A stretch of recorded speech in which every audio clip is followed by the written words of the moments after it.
Hello friends, स्वागत है आपका हमारे चैनल मेंटर्स मंडल पे। आज की इस वीडियो में हम जो केमिस्ट्री आपको पढ़ा रहे हैं, परमाणु की संरचना यानी एटॉमिक स्ट्रक्चर, उसका नेक्स्ट ये वीडियो सेकंड है। इसमें हम क्या पढ़ने वाले हैं, बेसिकली समझिए।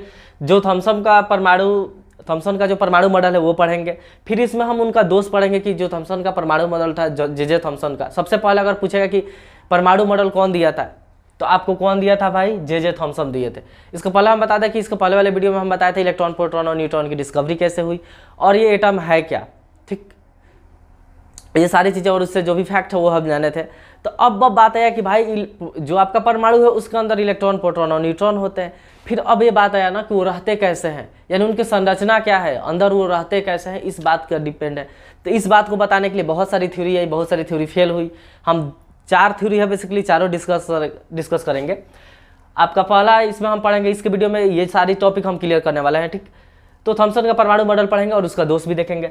सेकंड में है कि रदरफोर्ड का अल्फा कण प्रकीर्णन, मतलब रदरफोर्ड ने एक एक्सपेरिमेंट किया था जिसका नाम है अल्फा कण स्कैटरिंग, अल्फा पार्टिकल स्कैटरिंग, या उसको बोला जाता है गोल्ड फॉयल एक्सपेरिमेंट। आप सुने होंगे सोना का चादर ऐसे करके क्वेश्चन भी पूछता है, या उसको हम रदरफोर्ड का प्रकीर्णन प्रयोग, ये 3 नाम है, ये भी पढ़ेंगे। फिर इनके ये प्रयोग जानने के बाद हम देखेंगे कि इस प्रयोग से ही आपका क्या आया था, रदरफोर्ड ने अपना परमाणु मॉडल दिया था। ये तो ऐसे ही दे दिए थे बिना प्रयोग के जे थॉमसन। तो रदरफोर्ड का हम परमाणु मॉडल भी देखेंगे और फिर इनका दोष जानेंगे। ठीक, तो ये वीडियो में आपको बने रहना, ध्यान रहिए। ये वीडियो देखने के बाद बहुत सारा क्वेश्चन इस टॉपिक से पूछा, अगर आप प्रीवियस ईयर उठा के देखिएगा तो बहुत सारा क्वेश्चन पूछा। आप सब क्वेश्चन आसानी से कर लीजिएगा बिना रटे, क्योंकि हम यहाँ पूरा एक्सप्लेन करके बताने वाले हैं कि चीज़ एक्सपेरिमेंट कैसे हुई और कैसे ये इन्होंने कहा। क्योंकि अगर आपको एक्सपेरिमेंट आ जाता है वो सारी चीज़ आप कर लेंगे।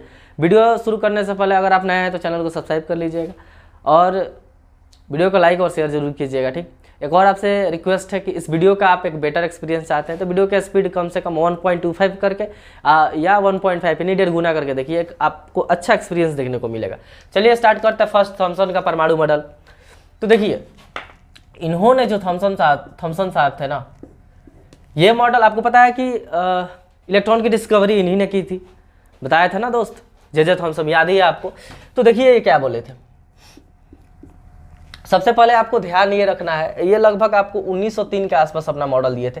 जब ये अपना मॉडल दिया था ना, उस समय जो न्यूट्रॉन था वो खोज नहीं हुआ था, क्योंकि आपको बताया था कि न्यूट्रॉन कब खोजा गया था दोस्त, 1932 के आसपास खोजा गया था। यानी ये जो मॉडल दिए थे उस समय तक न्यूट्रॉन का खोज नहीं हुआ था।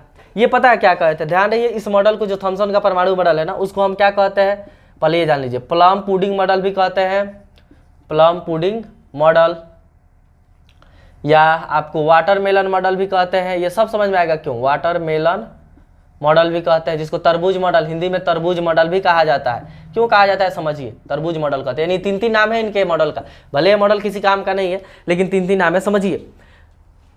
इन्होंने कहा था ना कि जो परमाणु होता है ना, एटम होता है, वो एक धनावेशित पदार्थ से मिलकर बना है, और जो आपका ऋणावेशित पदार्थ है ना, यानी ऋणावेशित जो पार्टिकल है उसमें क्या रहते हैं, धंसे रहते हैं, समझ रहे हैं। यानी एटम जो है ना टोटली क्या है, आपको बना है पॉजिटिव पार्टिकल से, लेकिन जो निगेटिव पार्टिकल है ना उसमें कहीं कहीं नहीं, एक अच्छे वे में क्या है, एक रेगुलर वे में क्या है, धंसे हुए होते हैं। यानी हम ये भी कह सकते हैं कि जो आपका एटम होता है इनके अनुसार वो क्या है, एक धनावेशित कण का गोला है, जिसमें आपका निगेटिव जो कण है ना, यानी इलेक्ट्रॉन, वो क्या है, धंसे है। तो आप देखेंगे तरबूज का केस वैसे ही होगा, आप यहाँ इमेज भी देख पा रहे होंगे। तरबूज कैसा होता है भाई, उसका लाल वाला हिस्सा, तो पूछता है कि तरबूज में जो लाल वाला हिस्सा वो क्या है, तो देखिए तरबूज में टोटल क्या होता है, लाल होता है। तो लाल वाला को, यानी जो टोटल भाग है उसको क्या कहते हैं कि धनावेशित होता है। तो लाल वाला पार्ट धनावेशित की तरह काम करेगा, और जो उसमें आप ब्लैक उसका बीज देख रहे हैं वो किस तरह काम करता है, निगेटिव की तरह। ठीक, तो इन्होंने इसका तुलना कर दिया तरबूज मॉडल से। तो आप ऐसा एग्जाम में भी क्वेश्चन पूछा है कि लाल वाले भाग को किस चीज़ से तुलना किया गया था, धनावेशित कण से, और ऋणावेशित कण क्या है, उसमें इम्बेडेड है, मतलब धंसा हुआ है एक रेगुलर वे में, यही इन्होंने कहा था। ठीक, तो इनकी उपलब्धि थी, आप लिख सकते हैं। अब हम लिखेंगे तो वीडियो लंबा हो जाएगा, आप इतना बात ध्यान रख सकते हैं। ये मॉडल कहते हैं, क्या बात है आप समझ गए कि थॉमसन का परमाणु मॉडल था क्या। अब एक बात बताइए, जो इनका मॉडल है ना, इन्होंने ये भी बताया था कि जो आपका परमाणु होता है ना, परमाणु यानी जो एटम होता है, ये क्या होता है, न्यूट्रल होता है, ओवरऑल न्यूट्रल होता है। न्यूट्रल यानी क्या होता है दोस्त, उदासीन होता है।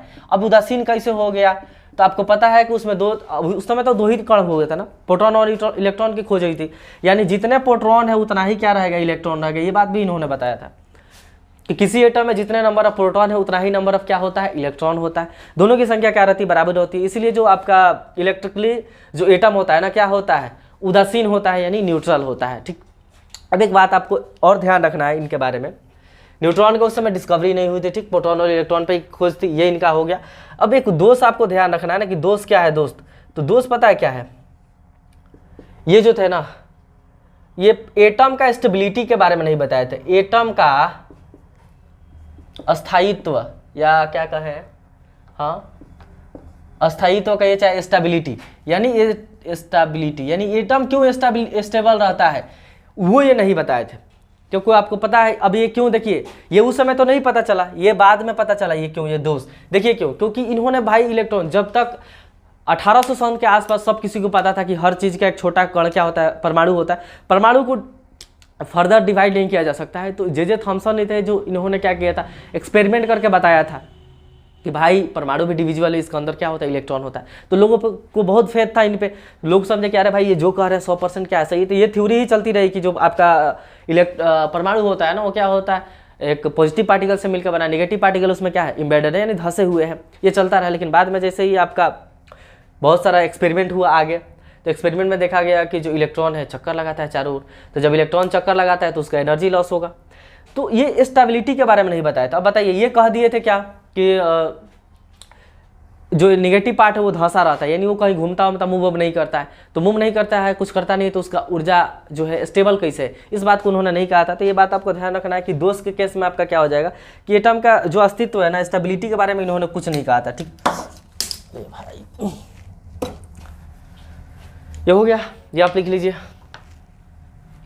तो इतनी चीज़ें आपको जानना है, ये बस नाम बहुत ज़्यादा इंपॉर्टेंट है कि कौन किया था, क्या किया था, क्या बोले थे, ये बात ही इससे पूछता है। ध्यान रहिए, ये फेल हो गया था। एक बात और ध्यान रखना है कि इनको क्या मिला है दोस्त, नोबेल प्राइज़ मिला है। सबसे बड़ी बात, इनको मिला था नोबेल प्राइज़।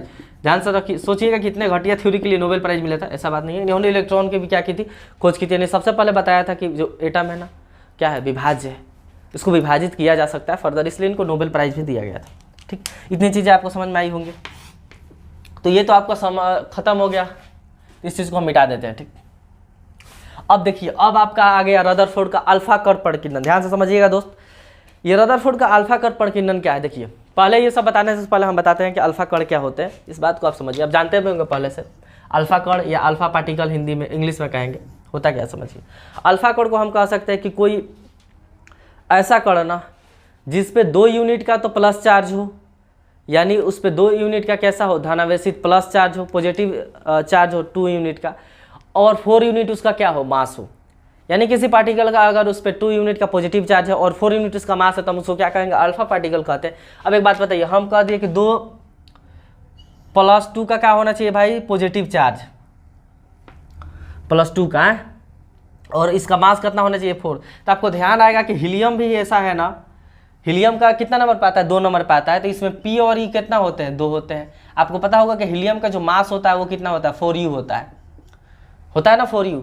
तो अगर आपको पता है कि 2 इलेक्ट्रॉनवा हम हटा दें हीलियमों में से, ये हीलियम हो गया आपका, इसमें 2 प्रोटॉन और 2 न्यूट्रॉन है, ठीक, अंदरवा ये हो गया। 2 इलेक्ट्रॉन इस पर क्या कर रहा है, चक्कर लगा रहा है। तो ये अगर ये 2 इलेक्ट्रॉन को हम हटा दें, तो 2 इलेक्ट्रॉन हटा गया तो कैसा चार्ज आ जाएगा, +2 चार्ज आ जाएगा। तो +2 का चार्ज आ गया है, 2+ लिख दीजिए, +2 का क्या आ गया, 2+ का चार्ज आ गया। इस पे प्लस चार्ज, यही ना बता रहे कि इलेक्ट्रॉन 2 लूज किया है। अब मास तो कुछ चेंज होता नहीं है, यानी मास इसका 4 का 4 रहेगा, तो कुछ नहीं। अल्फा कण का मतलब यही होता है, हीलियम ही कण है, लेकिन कैसा, ऐसा हीलियम कण जिसपे +2 का क्या हो, धन आवेशित हो, यानी पॉजिटिव चार्ज हो +2 का, यानी उसके दोनों इलेक्ट्रॉन क्या हो, डोनेट कर चुका हो। तो ये जो होता है आपका, इसी को हम क्या कहते हैं, अल्फा कण कहते हैं। नहीं, अल्फा कण को हम ये भी बोल सकते हैं धनावेशित, कोई +2 का धनावेशित कण भी बोल सकते हैं, जिसका मास कितना, हीलियम कण। या हम ये भी बोल सकते हैं इस चीज़ को, पता है क्या, अल्फा कण को ये भी बोला जाता है हीलियम का न्यूक्लियस, हीलियम का न्यूक्लियस। देखिए क्यों न्यूक्लियस, ध्यान से समझिएगा, न्यूक्लियस हो सकता है, थोड़ी इधर लिख दिए, क्योंकि ये 2 इलेक्ट्रॉन हट गया तो हीलियम के पास 2 प्रोटॉन और 2 न्यूट्रॉन बचेगा। और 2 प्रोटॉन और न्यूट्रॉन को क्या कहते हैं भाई, मास से न्यूक्लियस ना कहते हैं। तो इसका मतलब यही है। तो कभी कभी इस अल्फा कण को हीलियम का न्यूक्लियस भी कहा जाता है। इतनी चीज़ें आपको समझ में आनी चाहिए, ये अल्फा कण है क्या। ठीक, यानी हीलियम के एटम में से अगर 2 इलेक्ट्रॉनवा हटा दे तो जो बच गया दोस्त वही क्या है, आपका अल्फा पार्टिकल है। उसमें क्या रहता है, 2 प्रोटॉन रहता है, 2 न्यूट्रॉन होता है। अभी तक हम आपको 2 न्यूट्रॉन बता रहे हैं, उस समय तक क्या था, उनको तो पता था कि 2 इलेक्ट्रॉन हटाएंगे तो खाली 2 प्रोटॉन बचा है, क्योंकि उस समय तक इलेक्ट्रॉन की डिस्कवरी हुई नहीं थी। ये लगभग शायद 1911 के आसपास दिए थे अपना थ्योरी, ये वाला दिया था अल्फा स्कैटरिंग, जिसकी वजह से थ्योरी दी, अपना मॉडल दिए। तो देखिए ये क्या बोले थे, इन्होंने कहा था ना कि क्या कहा था, एक्सपेरिमेंट है तो करके दिखाना पड़ेगा। देखिए ध्यान से समझिएगा दोस्त, इन्होंने एक लिया आपका ऐसा क्या कहें, मतलब बन डब्बा जैसा चीज लिया एक, और ये बना था आपका किसका,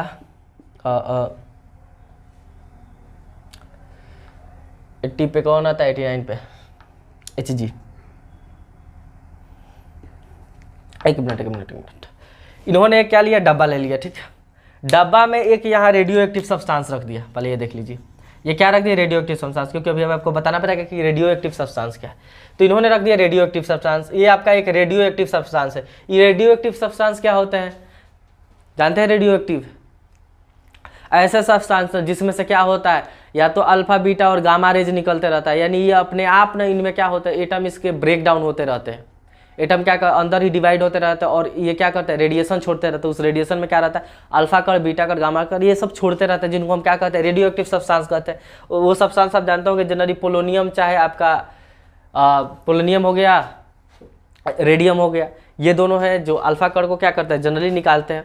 वैसे आपका तो जिससे परमाणु बम बनता है यूरेनियम, वो भी क्या है आपका रेडियो एक्टिव ही है। लेकिन इन्होंने एक रेडियो सब्सटेंस लिया, रेडियम या पोलोनियम, जिससे क्या निकलेगा, अल्फा कण निकलेगा। अब ध्यान से समझिएगा दोस्त, यहाँ इन्होंने लिया था, नाम क्या है, रदरफोर्ड का अल्फा कण स्कैटरिंग, यानी अल्फा कण यूज होगा। एक और नाम है गोल्ड फॉयल एक्सपेरिमेंट, यानी गोल्ड फॉयल यानी सोने का चादर पतला लेंगे। तो पता है इधर क्या लिए थे, इधर एक सोना का पतला चादर बनाए थे। आपको पता है कि सोना का बहुत ही पतला बनाया जा सकता है, ठीक। तो एक बात बताइए, वो इतना बहुत ही पतला था, मतलब लगभग उसकी जो मोटाई थी ना, नैनोमीटर में थी, समझ रहे कितना पतला था, बहुत ही पतला था। तो वो तो बहुत ही बड़ा लिए थे एक सोने का फॉयल को। हम उस सोने का फॉयल को एक एटम उठा रहे हैं, ठीक, उसमें लगभग 1000 के आसपास एटम थे। हम एक एटम को उठा के आपका समझा रहे हैं। हम मान लीजिए सोने का फॉयल है दोस्त, ध्यान से समझिएगा, ये आपका हो गया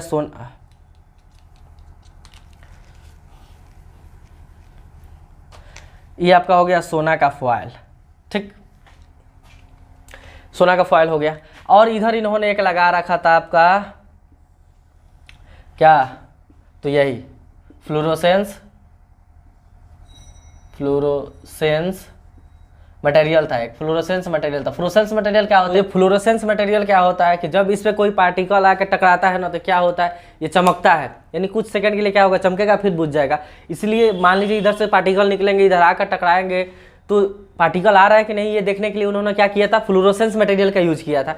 अब ये फ्लोरोसेंस मटेरियल किस चीज़ का बना होता है, तो ये जिंक सल्फाइड का बना होता है, आपको याद रखना है, जिंक सल्फाइड, ठीक। अब देखिए इतना चीज़ें हो गया। और ये गोल्ड का फॉयल, हम एक एटम ले लिए हैं, किसका, गोल्ड का, गोल्ड फॉयल का एक एटम लिया, ध्यान रखिएगा, गोल्ड फॉयल बहुत ही पतली क्या थी, चादर थी, बहुत ही पतली, जिसको मोटाई गएगा तो नैनोमीटर में था। अब देखिए इतना चीज़ हो गया। तो जब ये क्या था, ये रेडियो एक्टिव मटेरियल है, ध्यान रखना, ये रेडियो एक्टिव है, रेडियो एक्टिव सब्सटेंस है, कोई एलिमेंट है, जिससे क्या निकलेगा, आपका अल्फा कण निकलेगा। तो इधर से बहुत सारे अल्फा कण क्या हो रहे थे, निकले। अब देखिए ये आपका जो है ना, ये डब्बा जैसा ये बनाया गया था आपका, इसलिए ये था आपका लेड का, लेड यानी शीशा का था। शीशा का इसलिए था ना दोस्त, समझिए क्यों, क्योंकि शीशा जो है ना, बहुत सारे जो रेडियो एक्टिव रेडिएशन निकलते हैं, रेडियो एक्टिव, जैसे अल्फा बीटा गामा हो गया, उसको क्या करता है, ऑब्जर्व कर लेता है, मतलब सोख लेता है। तो बाहर किसी को ये रे बहुत ही खतरनाक होती है, आप जानते होंगे, कैंसर वंसर होता है, बहुत खतरनाक रोग होता है। तो इसलिए ये जो रे बाहर ना आए, इधर ही जाए। किस चीज़ का ये बना दिए थे, डब्बा जैसा चीज़ था, शीशा का बना था, कि ये इधर रे निकलेगा, क्योंकि जब इसमें से रेडियो एक्टिव निकलेगा तो हर एक जगह निकलेगा, तो इधर ना आए, इसलिए ये लेड का बना था, ठीक। अब समझिए यहाँ से क्या हुआ, आपका ये चलना शुरू हुआ, अल्फा तेज, यहाँ से मान लीजिए ये बहुत ही बड़ा है, यहाँ से चल रही है अल्फा रे, ऐसे आई सीधा चली गई, फिर ऐसे आई सीधा चली गई, फिर यहाँ से ऐसे आई सीधा चली गई, फिर यहाँ से आई सीधा चली गई, फिर जैसे यहाँ से आई टकरा के इधर गई, अब देखिए फिर इधर से आई, ये टकरा के इधर गई। अब देखिए उन्होंने देखा ना, उन्होंने ये देखा और यहाँ से कि जब यहाँ से अल्फा कण निकल रहे हैं तो मैक्सिमम मतलब लगभग 99% जो पार्टिकल है ना सीधा चले जा रहे हैं, यानी बिना किसी डेविएशन के, बिना विचलित हुए एकदम सीधा यहाँ से निकल रहे हैं। 99% लगभग 99% पार्टिकल क्या हो रहा है, सीधा चले जा रहे हैं। और जाके यहाँ हिट करेंगे, यहाँ हिट करेंगे तो क्या होगा, ग्लो होगा, चमकेगा। तो यहाँ से समझ में आएगा कि हाँ यहाँ पार्टिकल आके इधर टकरा रहे हैं और कंटिन्यूस टकरा रहे थे, मतलब लगातार निकल रहे हैं, आके टकरा रहे हैं। कहाँ, इस वाले एरिया में जो खाली मैक्सिमम सीधा जा रहा है, यहाँ से सीधा सीधा। और कभी कभी कुछ मतलब मिनट कुछ सेकंड बाद देखते थे कि ये साइड वाले में कभी कभी यहाँ ग्लो होता था। तो कभी कभी ग्लो होने का मतलब कि कभी कभी पार्टिकल यहाँ चले जाते थे, यानी कुछ पार्टिकल का, बहुत ही कम पार्टिकल का क्या हुआ, थोड़ा सा डेविएशन देखने को मिला, थोड़ा सा डेविएशन देखने को मिला, बहुत ही कम पार्टिकल का। मैक्सिमम पार्टिकल जो यहाँ से कण निकल रहे थे वो क्या हो रहे थे, सीधा जा रहे थे, 99% सीधा। और आपको कुछ ऐसे मिले ना पार्टिकल बहुत ही कम, जो गए इधर से और यहीं से जिस तरह गए ना, जिस रास्ते से गए उसी रास्ते से लौट गए। इसलिए यहाँ कोई स्पॉट देखने को नहीं मिला, इस एरिया पे कोई स्पॉट देखने को नहीं मिला, क्योंकि जिधर से इधर पार्टिकल गए थे वही याद इधर आ गए, यानी कोई ना कोई चीज़ यहाँ था, अवेलेबल था आपका। अब देखिए ध्यान से समझिएगा, कोई ना कोई चीज़ यहाँ अवेलेबल था जिससे क्या हुआ, पार्टिकल टकरा के वापस आ गया। अब इससे क्या वो चीज़ आप क्या निष्कर्ष निकालेंगे, तो ध्यान से समझिए उन्होंने क्या निष्कर्ष निकाला। फर्स्ट निष्कर्ष ये निकल सकता है कि ये जो अगर 99% पार्टिकल सीधा कुछ फेंक रहा है, 99% चीज़ें सीधे ही चली जा रही है, तो आप कहिएगा कि रास्ता में कुछ रुकावट नहीं है। यानी जो परमाणु होते हैं ना वो क्या होता है, मैक्सिमम भाग, परमाणु का जो मैक्सिमम भाग होता है, मैक्सिमम भाग क्या होता है दोस्त, खाली होता है। फर्स्ट निष्कर्ष ये निकला कि मैक्सिमम भाग क्या होता है, खाली होता है। अब देखिए इसलिए 99% पार्टिकल क्या हो रहे थे, यहाँ से निकल के सीधे चले जा रहे थे। फिर अब कुछ पार्टिकल ऐसे मिले हैं ना जिनका थोड़ा सा क्या हुआ है, डेविएशन हुआ है, यानी थोड़ा सा विचलित हुए हैं। ध्यान से समझिएगा, ये वो पार्टिकल नहीं होगा, थोड़ा सा फिगर में ये हो गया, ये वाला पार्टिकल होगा, ये वाला।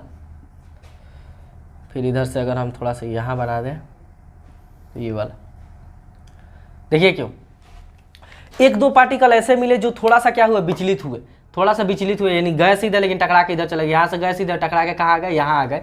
अब ये पार्टिकल कौन थे, तो ध्यान से समझिए तो ये जिस पार्टिकल, ये जो गए थे ये सीधा निकल गए, ये क्या हो गया दोस्त, ये सीधा निकल गया, ये वाला सीधा निकल गया, ये बैंड नहीं हुआ, ये सीधा निकल गया। तो कुछ पार्टिकल ऐसे थे जिनका थोड़ा सा विचलन हुआ, थोड़ा सा या ज़्यादा विचलन देखने को मिला, नहीं ज़्यादा सा वो मुड़ गए, पाथ से क्या हुआ, डेविएट हो गए, मुड़ गए। तो इससे ये देखने को मिल रहा है ना कि ये जो अल्फा कट जा रहा है ये पॉजिटिव है, धनावेशित है। और धनावेशित को क्या करता है, सेम चार्ज होता है तो रिपेल करता है एक दूसरे को, और अपोजिट चार्ज होता है तो क्या करता है, अट्रैक्ट करता है। तो ये रिपेल कर रहा नहीं, उसको भगा रहा है। तो हम ये कह सकते हैं कि यहाँ से पार्टिकल गया है, मान लीजिए कोई चीज़ जा रहा है, बीच में कोई, यहाँ से आप किसी चीज़ में टकराते हैं तो साइड में टकराइएगा तो इधर से कट के निकल जाइएगा, अब बीच में टकराइएगा तो फिर टकरा किया तो वापस आइएगा, यही ना होगा। साइड में टकराता है तो आदमी कट के सीधा तिरछा निकल जाएगा। तो ये जब साइड में टकरा के कट के इधर निकल गया था, तो इससे ये बात कहा जा सकता है कि यहाँ कौन था, कोई ना कोई पॉजिटिव चार्ज था जिससे ये गया, पॉजिटिव से टकराया तो क्या हुआ, रिपल्सन हो गया, यानी उसको दूर भगाया है। तो हम कह सकते हैं इसके अंदर ये जो बीच वाला सेंटर है ना, केंद्र है, इसको यहाँ क्या है, कोई ना कोई पॉजिटिव चार्ज है, कोई ना कोई पॉजिटिव चार्ज धनावेशित कण है जो इसको क्या किया है, रिपल्स किया है, और वो बहुत ही कम देखने को मिल रहे थे। ठीक, अब एक बात ये हुआ कि सीधा निकल गया, उसके लिए खाली जगह कह दिए, जिसका रिपल्सन हुआ उसके हिसाब से हम कह दिए कि बीच में क्या है आपका, कोई ना कोई धनावेशित कण है जिसको क्या किया है, इस वाले कण को थोड़ा सा रिपल्स कर, मतलब हटा दिया अपने पथ से। एक कण गया यहाँ से और टकरा के एकदम उसी रास्ता में सीधा चला आया। और ये कैसे पता चला, तो उन्होंने देखा कि यहाँ कोई ग्लो नहीं हो रहा है, इस वाले एरिया में ना, ये जो बीच का एरिया है, यहाँ कोई ग्लो देखने को नहीं मिल रहा है। आखिर क्यों, तो इसलिए उन्होंने क्या किया कि यहाँ भी एक आपका फ्लोरोसेंस मटेरियल का एक चीज़ लगाया, तो देखा कि यहाँ भी आकर क्या हो रहा है, कभी कभी जल रहा है। यानी जो पार्टिकल यहाँ एकदम सेंटर पे जा रहे थे ना, एटम के बीच में, वो टकरा कर वापस आ जा रहे थे। तो बताइए कोई चीज़ टकरा कर वापस आ रहा है, इससे हम क्या कह सकते हैं कि इस बीच में जो चीज़ है ना बहुत ही भारी है, बहुत ही हैवी। आपको पता है कि इसका मास क्या है, इसका मास होता है, ये अल्फा था ना, अरे अल्फा कट तो 4 यूनिट है, आई लिया गया सोना, तो सोना का आपको पता होगा कि कितना पे आता है, 79 पे आता है। तो उस समय प्रोटॉन की ही खोज हुई थी, तो जितना प्रोटॉन उतना इलेक्ट्रॉन होता है। अभी न्यूट्रॉन के मास को हम कंसीडर नहीं कर रहे, तो इसका मास मान लीजिए 4 यूनिट मान भी लिए, इसका मास हम अभी प्रोटॉन को ही लेकर जोड़ रहे हैं, न्यूट्रॉन वाला मास नहीं जोड़ रहे क्योंकि उस समय तक डिस्कवरी नहीं हुई थी। तो इसका मास ज़्यादा है, ये सोना का फॉयल, इसका मास क्या है, बहुत ज़्यादा है। इन्हें हम कह सकते हैं कि ये जो एक एटम है सोना का ना, इसका मैक्सिमम मास, जो इसका मैक्सिमम द्रव्यमान है, भार है, वो कहाँ रहा होगा, इसके केंद्र में रहा होगा, तभी ये इतना 4U के ये मास का जा रहा है कण, इससे टकरा के एकदम वापस जा रहा है। यानी ये बीच में जो पार्ट है ना, ये बहुत ही भारी है, बहुत ही डेंस है, बहुत ही हार्ड है, हम ये कह सकते हैं। तो अब इसीलिए इसको क्या कह दिया गया, इसको कह दिया गया नाभिक। नाभिक आपका जो न्यूक्लियस है ना, ये न्यूक्लियस, तो पूछता है कि न्यूक्लियस का डिस्कवरी कौन किए थे, तो आपका रदरफोर्ड किए थे। किस मेथड से किए थे, तो आपका ये बहुत सारा ऑप्शन हो सकता है। रदरफोर्ड का अल्फा कर्पण किरणन, ग्वाइलफोल एक्सपेरिमेंट हो सकता है, ये सारा हो सकता है। कैसे हुआ समझ में आ रहा है ना, एक जो चीज़ टकरा के है बीच में कोई ना कोई बहुत ही हार्ड, बहुत ही भारी सब्सटेंस, इससे भारी है तभी तो कोई आया यहाँ से गड़ टकरा के आ गया वापस। किसी भारी चीज़ पर हल्का चीज टकराता है तो रिपल्स कर देता है पीछे। तो यहाँ से हम कह सकते हैं नहीं, जिसका इसका मास है ना, वो सब कहाँ रहता है, केंद्र में रहता है। और मास केंद्र में रहने का मतलब ये हुआ कि आगे चल के जब 1932 में डिस्कवरी हुआ आपका न्यूट्रॉन का, तो वो भी कहाँ था, इस नाभिक में ही था। तो ये तो बाद में पता चला कि नाभिक में न्यूट्रॉन भी होते हैं, लेकिन उस समय क्या पता चल गया कि ये जो बीच वाला पार्ट है ना, यही इसका मास है। अब पता है इलेक्ट्रॉन तो बहुत ही कम होता है, उसका मास को हम कंसीडर ही नहीं करते।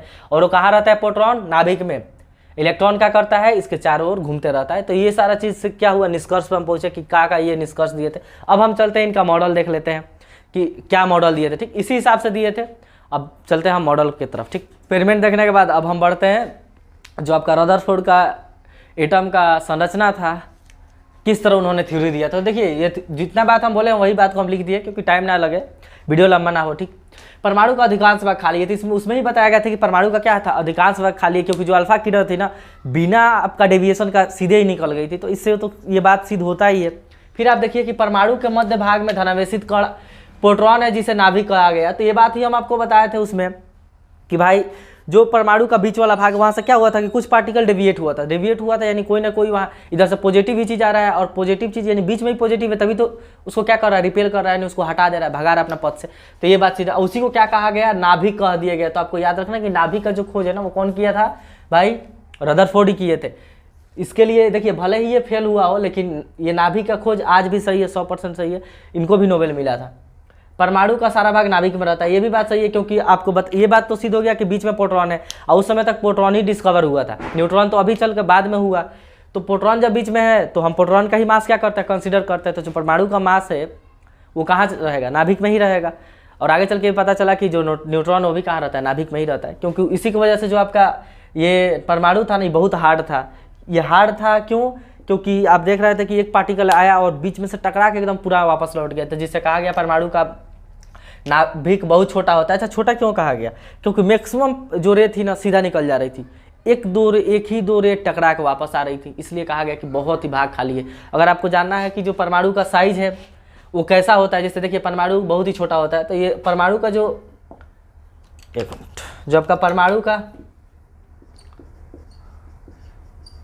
नाभिक का त्रिज्या होता है ना, यानी अभी बता रहे थे कि ये हो गया आपका एटम, एटम में आपका है नाभिक, न्यूक्लियस इसको कहते हैं। तो इस न्यूक्लियस का कुछ ना कुछ क्या होगा, रेडियस होगा, त्रिज्या होगा। तो इस नाभिक का त्रिज्या आपका होता है 10⁻⁻15 मीटर, जिसको हम एक फर्मी भी बोलते हैं। क्या बोलते हैं, एक फर्मी। तो पूछता है कि एक फर्मी क्या होता है, परमाणु का नाभिक होता है, उसकी त्रिज्या कितना होता है, 10⁻⁻15 मीटर। फिर अगर परमाणु का त्रिज्या पूछा जाए, नाभिक का त्रिज्या, परमाणु का त्रिज्या, यानी टोटल परमाणु का त्रिज्या कितना होगा यहाँ से लेकर यहाँ तक, तो ये आपका होता है 10⁻⁻10 मीटर, जिसको हम एक एंगस्ट्रॉम भी कहते हैं। क्या कहते हैं, एक एंगस्ट्रॉम भी कहते हैं। ये बात आपको ध्यान रखना है। एक बात और ध्यान रखना है, देखिए क्या कि अगर रेडियस देखा जाए ना आपका, इससे ये कितना गुना होता है, तो आप देख रहे हैं कि ये इससे 10⁵ गुना है, ज़्यादा है। इस दोनों का रेशियो आप लीजिएगा तो आप ये देख पा रहे हैं ना कि ये जो है ना, यानी परमाणु के ये नाभिक से परमाणु 1,00,000 गुना ज़्यादा बड़ा होता है। ध्यान से समझिएगा दोस्त। सोचिए परमाणु का नाभिक, एक तो परमाणु एटम इतना छोटा होता है, उसमें से नाभिक जो है ना पूरे एटम का 1,00,000वां भाग है। अब समझ लीजिए कितना छोटा है। यानी अगर आपको इमेजिन करना है तो समझिए कि एक बहुत ही बड़ा फील्ड है, स्टेडियम है, ठीक। और स्टेडियम में समझिए कि एक मटर का बीच में मटर रख दीजिए, तो बीच में जो एकदम बीच में जो मटर का दाना रखे है ना, वो क्या है, न्यूक्लियस है। आप पूरा जो आप ये ग्राउंड देख रहे हैं, स्टेडियम देख रहे हैं, वो क्या है, आपका एटम है। तो इसीलिए ना 99%, अब उसमें से कोई चीज़ टकराइएगा तो एक बात बताइए, एक के दो को ना कोई चीज़ होगा जो बीच वाला से टकरा के वापस आएगा, सब तो सीधे निकल जाएगा, क्योंकि चारों बगल तो खाली है। इसलिए बीच में ही नाभिक होता है और बीच में ही मास होता है। तो ये बात आपको ध्यान रखना है कि 1 एंगस्ट्रॉम होता है, ठीक। इससे क्वेश्चन पूछता है रेडियस इससे कितना गुना होता है, तो त्रिज्या परमाणु के जो नाभिक से ना उसका परमाणु का साइज 1 लाख गुना ज़्यादा बड़ा होता है। ये बात आपको ध्यान रखना है। तो ये हो गया कि परमाणु हार्ड होता है क्योंकि टकरा के वापस आ गया, और प्रोटॉन और न्यूट्रॉन बीच में है तो हार्ड होना ही है। फिर है कि नाभिक के चारों ओर इलेक्ट्रॉन बंद कक्षा में चक्कर लगाते हैं। यही जो इनका मतलब बात था ना, यही फेल होने का भी क्या बना, कारण बना। ये बात कि परमाणु के चारों ओर, नाभिक के चारों ओर जो इलेक्ट्रॉन होता है ना चक्कर लगाते हैं, यानी बीच में आपका न्यूक्लियस हो गया भाई साहब, ठीक। इलेक्ट्रॉन ही क्या करता है, इसके चारों ओर चक्कर मारता रहता है। क्या करता है, चारों ओर चक्कर मारता रहता है। बात सही है, मारता है, ये बात तो गलत नहीं है, लेकिन यही इनके लिए सिरदर्द बना। यही बात देखिए क्यों, हम बताएंगे अभी जस्ट इसके बाद क्या पढ़ाने वाला है, इसका फेल्योर क्या हुआ था। फिर है कि नाभिक के चारों ओर ये बंद कक्षा में चक्कर लगाता है, ठीक। और ध्यान रखिएगा दोस्त, अभी हम बोले कि नाभिक के जो बीच में प्रोटॉन और न्यूट्रॉन होते हैं, इसके चलते सब मास इसी में होता है। और प्रोटॉन और न्यूट्रॉन के एक साथ हम न्यूक्लियन कहते हैं। क्या कहते हैं, न्यूक्लियन। अरे यार, न्यूक्लियन कहते हैं, ध्यान रखना है आपको। प्रोटॉन और न्यूट्रॉन के एक साथ क्या कहते हैं, न्यूक्लियन कहते हैं। ये बात आपको ध्यान रखना है, पूछता है क्वेश्चन एग्जाम में। फिर हम अभी बता रहे थे कि इलेक्ट्रॉन और प्रोटॉन के बीच हाँ चक्कर लगाते हैं, ये बात हो गया। इलेक्ट्रॉन तथा प्रोटॉन के बीच इलेक्ट्रोस्टैटिक फोर्स लगता है, यानी ये इलेक्ट्रॉन और प्रोटॉन चक्कर क्यों लगा रहे हैं, यानी कोई ना कोई फोर्स लगा है। प्रोटॉन और इलेक्ट्रॉन के बीच कोई ना कोई फोर्स लगता है। आपको पता है कि एक नेगेटिव चार्ज है, एक पॉजिटिव चार्ज है, तो फोर्स लगेगा ही लगेगा। उस फोर्स को हम क्या कहते हैं, इलेक्ट्रोस्टैटिक फोर्स करते हैं। ये बात भी आपको ध्यान रखना है। ये सारा पॉइंट था जो इनकी वजह से दिया गया था वो। अब लिखा है कोई एटम इलेक्ट्रिकली न्यूट्रल होता है, तो पहले भी आपको बता चुके थे भाई, थॉमसन साहब पहले बता चुके थे कि जितना प्रोटॉन होता है उतना ही इलेक्ट्रॉन होता है। इसलिए कोई भी एटम है ना इलेक्ट्रिक क्या होता है, न्यूट्रल होता है, उस पर कोई चार्ज नहीं होता, क्योंकि जितना पॉजिटिव है उतना ही चार्ज नेगेटिव है। तो ये तो चीज़ें हो गई कि क्या क्या उनकी उपलब्धि थी, क्या उनका आपका कैसा दिए थे। तो देखिए हर चीज़ आपका समझ में आ रहा है क्यों ऐसा कहे हैं। अगर आप ये क्यों जाने बिना अगर ये चीज़ें रटते तो मैक्सिमम भूल सकते हैं, कन्फ्यूजन होगा आपको। लेकिन अभी यहाँ भूलने का कोई दिक्कत नहीं, क्योंकि हर चीज़ का हम जब एक्सपेरिमेंट कराए थे तो वहाँ क्यों हम बता चुके हैं, ठीक। अब हम बताते हैं फेल्योर क्यों हुआ था। ध्यान से समझिएगा मेरे दोस्त कि ये जो आपका दोस्त क्या है, यानी क्यों फेल हो गया था दोस्त, यानी फेल होने का रीजन अगर हम बताएं आपसे कि ये क्यों फेल हो गया, तो फर्स्ट रीजन आपको यही ध्यान रखना है ना कि परमाणु का स्टेबल होने का कारण नहीं बता पाए, यानी इन्होंने ये नहीं बताया कि ये एटम स्टेबल क्यों होता है। अब देखिए स्टेबिलिटी का ये झंझट कहाँ से आ गया, क्यों ये रीजन है, क्या है स्टेबल, समझिए। क्योंकि ये जब दिए थे ना, इनके देने के बाद एक पहले ही एक चीज़ थ्योरी एक आ चुकी थी जिसको मैक्सवेल का सिद्धांत कहते हैं। क्या कहते हैं दोस्त, मैक्सवेल का सिद्धांत, मैक्सवेल थ्योरी। ये मैक्सवेल थ्योरी आ चुकी थी, और मैक्सवेल थ्योरी पता है क्या बोला था, ये 100% प्रूफ थ्योरी थी, मतलब सही थी, ये खोज होने से पहले हो गई थी। ये मैक्सवेल थ्योरी में ये कहा गया था ना कि कोई चार्ज पार्टिकल, ध्यान से समझिएगा, कोई चार्ज पार्टिकल अगर दूसरे चार्ज पार्टिकल के चारों ओर चक्कर लगाता है तो हम क्या करेगा, एनर्जी को इमिट करेगा अपने में से। यानी जो आपका मैग्नेट, ये कहिए कि आपका जो इलेक्ट्रोमैग्नेटिक रेडिएशन है ना, वो क्या करेगा, अपने में से उत्सर्जित करेगा। यानी कोई आवेशित कण अगर किसी आवेशित कण के चारों ओर चक्कर लगा रहा है तो क्या करेगा, अपने में से ऊर्जा का क्या करेगा, मतलब ऊर्जा निकालेगा अपने में से। ये मैक्सवेल की थ्योरी है, 100% सही है, प्रूफ हो चुकी थी। एक बात बताइए, इन्होंने कहा था कि जो आपका इलेक्ट्रॉन है वो क्या करता है, न्यूक्लियस के चारों ओर चक्कर लगाता है। यानी ये रहा आपका न्यूक्लियस। पहले ये समझ लीजिए मैक्सवेल क्या कहते हैं, ये कहे थे कि मान लीजिए कोई आपका आवेशित कण है, ये मान लीजिए कोई चार्ज है, हमको नहीं पता ये Q1 कोई चार्ज है, और Q2 एक चार्ज है जो इसके चारों ओर क्या लगा रहा है, चक्कर लगा रहा है। तो ऐसे लगाएगा, फिर ऐसे लगाएगा, ऐसे लगाएगा, ऐसे लगा के ऐसे लगा के ऐसे आ जाएगा। क्यों आएगा, जो स्पाइरिकल है ना इस टाइप का क्या लगाता है चक्कर। देखिए क्यों, क्योंकि ये थ्योरी में कहा गया था कि अगर कोई आवेशित कण दूसरे आवेशित कण के चक्कर लगा रहा है तो उसमें से ऊर्जा का लॉस होगा। अगर ऊर्जा का लॉस हो रहा है तो एक बात बताइए, अगर आपको दौड़ाया जाए तो सबसे बड़ा राउंड पहले दौड़ाया जाए, आपसे एनर्जी कम हो जाएगा, तो फिर आपको कोशिश कीजिए कि छोटा राउंड दौड़े। तो ये एक राउंड में पूरा बड़ा चल गया, लेकिन उसके बाद एनर्जी लॉस करेगा, तो फिर और ये नज़दीक आके ये चक्कर लगाना है, फिर लॉस करेगा और नज़दीक आके चक्कर लगाने का। जैसे जैसे इसकी एनर्जी लॉस होगी, ये क्या करेगा, इस जो यहाँ चार्ज है इसके नज़दीक आके चक्कर लगाना पड़ेगा, और एक केस ऐसा आएगा कि जाके इससे टकरा जाएगा, एनर्जी खत्म हो जाएगा, इस पर गिर जाएगा, टकरा जाएगा। समझ रहे हैं ना। तो ये चीज़ है, ये थ्योरी 100% प्रूफ है, ऐसा होता है। अगर कोई आपका चार्ज पार्टिकल दूसरे चार्ज पार्टिकल के चारों चक्कर लगा रहा है तो उसका एनर्जी क्या होता है, लॉस होता है, और वो पास आते जाता है। अब देखिए मान लीजिए आपके ये कहे थे कि न्यूक्लियस में कौन है, प्रोटॉन, उस न्यूट्रॉन भी है, न्यूट्रॉन की उस समय डिस्कवरी नहीं हुई थी, और उस पर कोई चार्ज भी नहीं होता है, इस पर होता है प्लस चार्ज, आपका प्लस चार्ज है, ठीक। और मान लीजिए यहाँ इलेक्ट्रॉन क्या कर रहा है, इसके चारों ओर चक्कर लगा रहा है, ये आपका इलेक्ट्रॉन है, ये चक्कर लगा रहा है। तो जब ये इलेक्ट्रॉन चक्कर लगा रहा है तो ये लगाते लगाते क्या होगा, ऐसा लगाएगा, फिर ऐसे लगाते लगाते इसका एनर्जी लॉस होगा। एनर्जी लॉस के एक केस आएगा कि आके इस प्रोटॉन से टकराएगा। जैसे इलेक्ट्रॉन प्रोटॉन टकराया, परमाणु क्या हो गया, ब्लास्ट खत्म हो गया। यानी वो पदार्थ ही जब परमाणु खत्म हो गया, एटम खत्म हो गया, तो पदार्थ धीरे धीरे खत्म हो जाएगा, क्योंकि पदार्थ किससे मिलकर बना है, एटम से ही मिलकर बना है। तो ये चीज़ आखिर होता क्यों ना, आप जानते हैं कि ऐसा थोड़ी है कि कोई चीज़ रखा है वो धीरे धीरे अपने आप ही खराब हो जाती है, अपने आप ही उसमें मतलब उसके एटम खराब हो जाते हैं, वो पदार्थ धीरे धीरे खत्म हो जाता है। ऐसा तो होता नहीं है, एटम स्टेबल है, एटम के साथ ऐसा केस नहीं होता। लेकिन इन्होंने जो कहा था कि परमाणु के चारों इलेक्ट्रॉन बहुत अच्छा में चक्कर लगाते हैं, जिसे ऑर्बिटल कहते हैं, तो ये आखिर ये होता नहीं है, लेकिन ये होना चाहिए, क्योंकि इस पर भी चार्ज है नेगेटिव चार्ज, इस पर भी पॉजिटिव चार्ज। और ये रूल है कि कोई भी अगर चार्ज पार्टिकल दूसरे चार्ज पार्टिकल चारों चक्कर लगा रही है तो ऐसे करती है। लेकिन ये नहीं कर रहा है, क्यों? इस क्यों का जवाब ये नहीं दे पाए, इसलिए थ्योरी क्या हो गया, आपका फेल हो गया। आगे जो मॉडल है ना, उसमें इस क्यों का जवाब है कि क्यों नहीं होता है, लॉस एनर्जी क्यों नहीं होता है और क्यों नहीं टकरा के आके खत्म हो जाता है। सेकंड आपका है कि सबसे इंपॉर्टेंट है, अगर इसी तरह पूछ दिए सवाल ऐसे भी आ सकता है कि जो आपका रदरफोर्ड का परमाणु जो मॉडल दिए थे, संरचना दिए थे, वो क्यों फेल हुआ। तो ऑप्शन आपको मिल सकता है कि वो मैक्सवेल के जो सिद्धांत है ना इलेक्ट्रोमैग्नेटिक, उसका क्या नहीं करता है, पालन नहीं करता है। सेकंड याद रखना है कि देखिए क्या एक रूल है कि कोई भी श्वेत पार्टिकल, श्वेत प्रकाश, जब आपका श्वेत प्रकाश परमाणु से टकराता है